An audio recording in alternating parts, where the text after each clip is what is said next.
Greetings, YouTube. I want to start off by saying thank you to Bronk O, as my Do Not Disturb goes off. That's not good. For sending this to me, because as someone who only does war in the off season, and by does war I mean places defenders and doesn't really move just to get free loyalty and a loss, I wouldn't have known this had he not hit me up on Twitter. And so some of you who love to do war, who really maybe, other than Battlegrounds perhaps, only play this game because of Alliance War, are getting screwed over by this new matchmaking bug that, I've got to be honest, I still feel like I don't understand what's going on. So I'm learning alongside everybody else. But it's an important issue to cover. So Z, is it Firosac? Sorry that I'm butchering it, bud. Hello, everyone. I wanted to bring up an issue that our alliance faced during the first war of this season. Has anyone else had a similar experience? Yesterday evening at approximately 2300 European time, we confirmed that we were auto-enlisted for the next matchmaking process, and everything appeared to be in order. However, this morning we woke up to a disappointing realization that we were not enlisted and would have to wait for the next matchmaking process.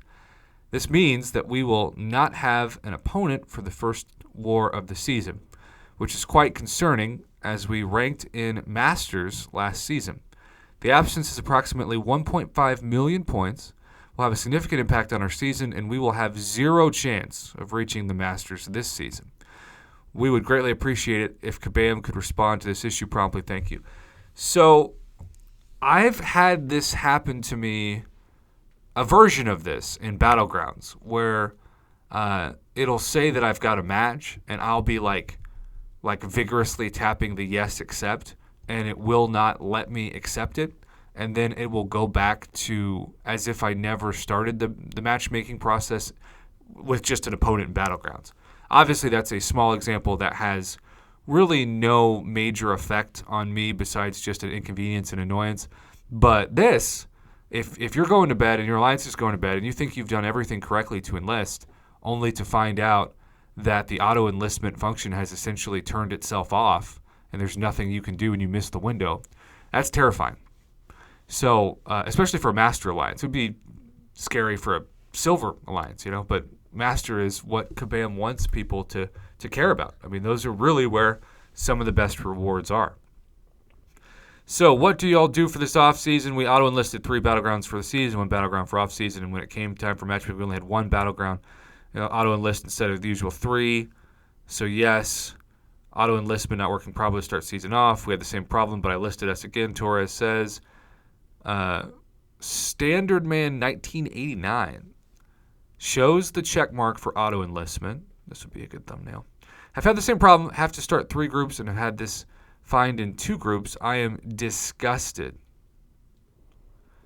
I mean, this is a nightmare, right? I mean, especially because, like the post said at the beginning, if you miss a war, even if you've got the best alliance, if you miss those 1.5 million points, you're screwed. You can win all the rest of your wars, I would assume, and still not reach the placement that you reached in the previous season.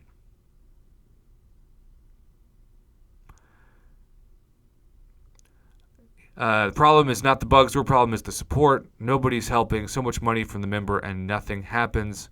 We have the same problem. Our timer ran and we were entered and now we have no placement. Same happened to us. We need help. Look at all of those messages, and yet at the time of recording this, no response. Including from Emperor, my alliance is effective as Sirius Belgard in the current new Alliance War season. We have registered as normal with the automatic tool for the first Alliance War of the season, but now it's showing that the next placement starts in more than 1 day. Please find evidence attached. We expect that this war will not count. Please share feedback. So, yeah, I mean, I think we've seen not the same issue, but similar circumstances before. And when that has happened, they just have started with the next war.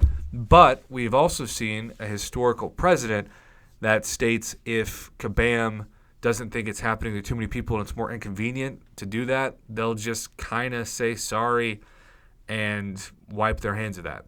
And I don't know what percent of the war community this affects. I would imagine if it was a larger percentage than a small amount, there would maybe be more responses to this thread, but that may not be true.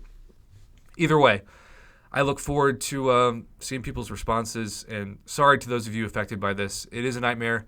It is not your fault, and yet it is the reality of the situation at this point for these affected alliances.